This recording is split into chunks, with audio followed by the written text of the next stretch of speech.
I'm Jason Epperson. This is RV Miles, and it's time for the latest in national park news. The National Park Service and U.S. Fish and Wildlife Service have announced a decision to actively restore grizzly bears to the North Cascades of Washington, where the animals once roamed. Grizzly bears occupied the North Cascades region for thousands of years as a key part of the ecosystem, distributing native plant seeds and keeping other wildlife populations in balance. Populations declined primarily due to direct killing by humans. The last confirmed sighting of a grizzly bear in the U.S. portion of the North Cascades ecosystem was in 1996. The agencies have decided to translocate grizzly bears from other ecosystems in the Rocky Mountains or interior British Columbia. The decision is the culmination of an environmental impact statement process that began back in 2022. They'll move 3 to 7 grizzlies per year for a period of 5 to 10 years to establish an initial population of 25 bears. The U.S. portion of the North Cascades ecosystem is roughly 9,800 square miles in size, larger than the state of New Jersey, and contains some of the most intact wildlands in the contiguous U.S. Roughly 85% of the mountainous region is under federal management. Under the decision, grizzly bears in the North Cascades will be designated as a non-essential experimental population under the Endangered Species Act. That designation will provide authorities with additional tools for management that would not otherwise be available under the Endangered Species Act regulations. That's primarily to address concerns about human safety, property, and livestock. There's no set timeline for when the grizzly bears will begin to be moved. The National Park Service will publish updates on the park website and notify partners and the public of implementation plans as they develop. On Friday, May 10th, National Park Service personnel were notified of a body in the Colorado River near River Mile 6 in the Grand Canyon National Park.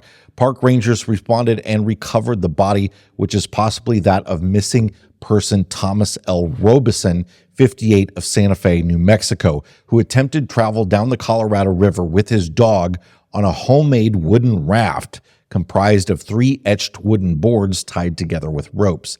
An investigation into the incident is being conducted by the National Park Service and the Coconino County Medical Examiner.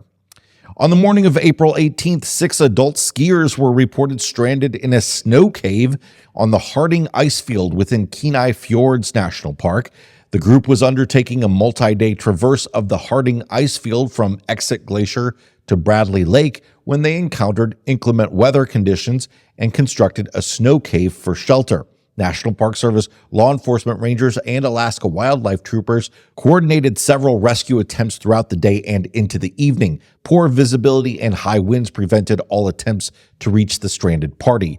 On the morning of April 19th, an Alaska Air National Guard Pavehawk helicopter with pararescue men on board made another attempt to reach the group, but were again hampered by high winds. By late morning, weather conditions improved to the point where the Pavehawk could land and offload the rescuers in the vicinity of the group's location. After linking up with the 6 skiers, they safely led them back to the helicopter, which airlifted them to an area hospital for evaluation. More in a moment, but first, this episode is sponsored by RV Share. With over 4 million nights booked and thousands of 5-star reviews from happy campers, RV Share is the largest RV rental website in the U.S. A wide-ranging inventory from affordable pop-up campers to luxury motorhomes means RV Share has a rental that's perfect for you. Choose from thousands of options, including pet-friendly RVs and RVs that can be delivered right to your campsite. Each booking on RV Share also includes 24/7 roadside assistance for the ultimate peace of mind on the open road. Get ready to use your outside voice. From camping at a local state park to checking a national park stay off your bucket list, the adventure begins as soon as you step inside your RV rental. Book your RV now for the busy spring and summer season on RVshare.com.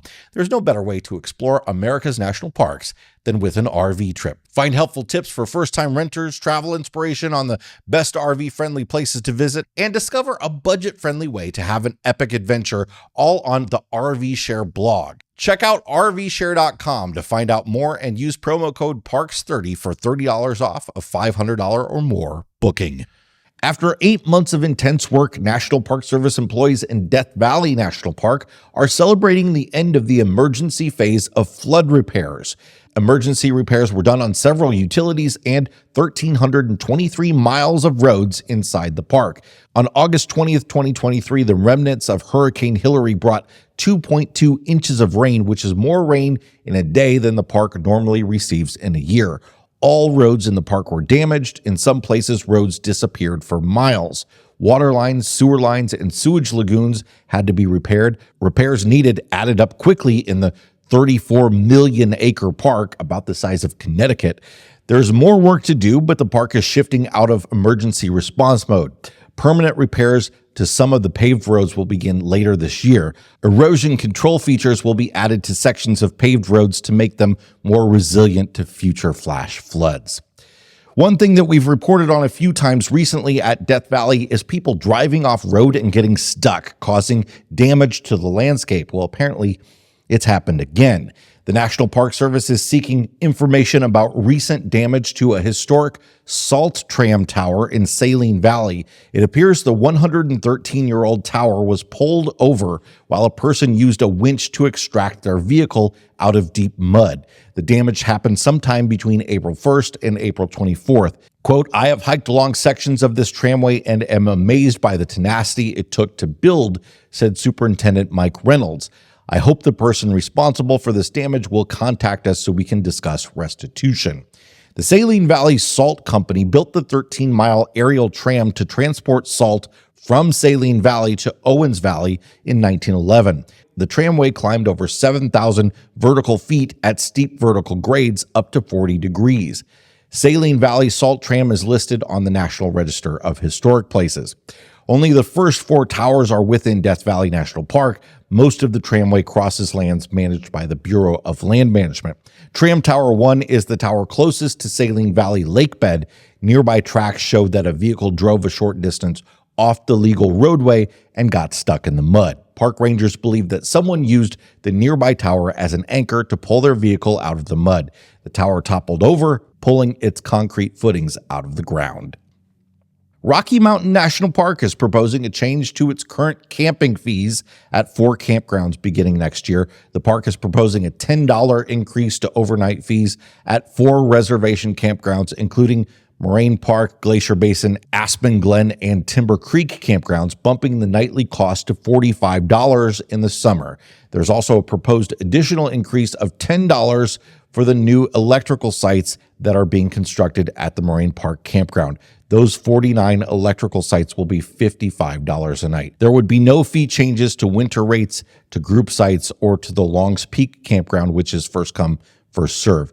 The Park Service says the proposed campground fee increases are based on comparable fees for similar services in nearby campgrounds, probably looking a lot at Colorado state parks, which are fairly expensive, and are necessary for the park to improve and maintain high-quality visitor services.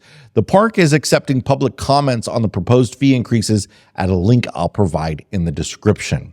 The National Park Service has evaluated the potential environmental effects related to the demolition of D.C.'s defunct Robert F. Kennedy Memorial Stadium and has determined that the stadium can be demolished. RFK Stadium is located on National Park Service land. However, the District of Columbia owns it. The stadium, which opened in 1961, is in a state of disrepair and has not been used since 2019. Hazardous materials, stadium seats, furniture, fixtures, equipment, trash, and debris have all already been removed. Over its years, RFK Stadium was home to NFL games, 2 Major League Baseball teams, 5 professional soccer teams, and 2 college football teams. RFK was one of the first major stadiums designed to host baseball and football. DC has already been revitalizing the campus with local outdoor recreation and sports opportunities for DC residents. In place of RFK Stadium, a planned memorial is in the works for the stadium's namesake.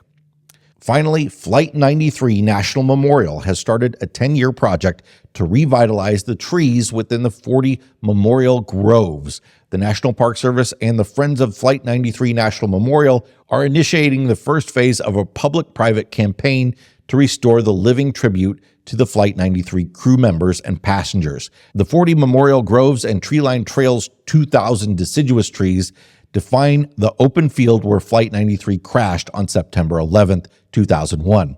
This 30-acre landscape feature was planted to honor each of the 40 passengers and crew members aboard Flight 93. The park's nonprofit partner, Friends of Flight 93 National Memorial, is looking for businesses, organizations, and individuals to contribute toward the project. That's it for this month's National Park News Roundup. Thanks so much for being here. Hit the like button if you got something out of this video. Subscribe if you want more like it, and we'll see you on the next one. Bye, everybody.